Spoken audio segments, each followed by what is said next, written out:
Hey everybody, it's Maria Marino here at Mountain Creek with the one and only Herb Stevens, skiing weatherman of snowcountry.com. Herb, how you doing today? Doing very well. Had a nice day on the hill. Very nice.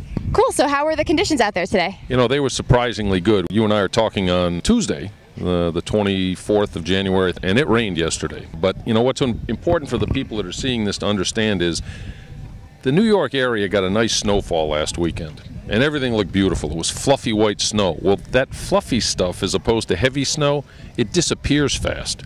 But the stuff that's on this mountain, machine-made snow, is 5 times as dense as natural snow. The crystals are a lot smaller and they pack in tightly.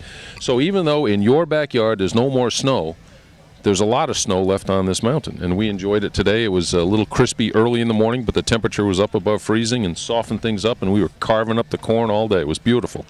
That's amazing. I don't think a lot of people realize the difference between the natural snow and the machine-made stuff. Big difference, and it's essential to know that when you're going through a frustrating winter like this when there isn't a lot of natural snow. So if you're sitting at home looking in your backyard and you see green grass, your thoughts might not turn to skiing and snowboarding, but they should, because this mountain is well stocked with snow. So what are your predictions for the weather coming up? Well, it's a La Nina winter, as most people know, and the most important thing to know about La Ninas is they tend to have a lot of variability. The last couple of winters, we've had very consistent cold and snow, and that was unusual last year because we had a La Nina last winter, but it was pretty consistently cold and snowy. This one's been a roller coaster ride, and what I think is going to happen over the next several weeks is the pattern, the jet stream pattern, is going to change in a way that's very favorable to the east. I think as we move into next week, we're going to trend colder, and I think February, for the most part, is going to belong to winter. You can't say that about the January that's concluding now, and you certainly couldn't say it about December, but I'm much more bullish on what I see for the month of February, and actually for the month of March as well. Well, I sure hope you're right, and it's definitely going to be better than it's been, that's for sure. By the way, nice hat. Oh, thanks. Nice hat for you, too, yeah. These mean anything? No. I'm in enemy territory today. Well, don't hate me for where I was born. You're okay for a Patriot fan. You're all right. You're not bad for a Giants fan either. Thank you. Thank you. We'll see what happens in a couple weeks on the big game day. Anyway, back to Mountain Creek. What did you think of everything we have going on here? Oh, it's beautiful. I haven't been here in about 5 years, and in that time, the Appalachian Hotel has been built, and that's where I stayed last night, and it was very comfortable. It's got all the amenities you would want.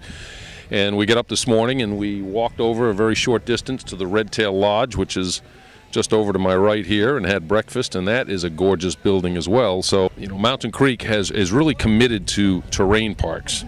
And terrain park, I would think, I don't do these things, but I would think that hitting all those features, and you've got 75, 80, 90 of them up there, would take something out of you. If it does, the Red Tail Lodge is a very comfortable place to relax when you're trying to catch your breath. It's a beautiful building. I agree with you. It's nice and cozy in there.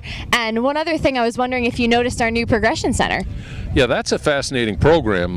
You're trying to get younger and younger people into skiing and snowboarding with the idea that rather than just going down a smooth surface, you've got the little rolls and the little mini features built in so that maybe you steer them in the direction of a terrain park, and you've got a magnificent terrain set up on, 18 different trails here.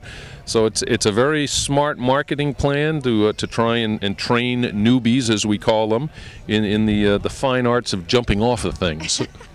Well, great. I'm so glad that you liked it and that you had an awesome time here. And don't forget, your viewers can also see our Skiing Weatherman report on Fox Sports New York. They air it on Thursdays and Fridays. So check out Fox Sports New York for the Skiing Weatherman. And you can also catch Herb Stevens, the Skiing Weatherman, every week on snowcountry.com. That's right.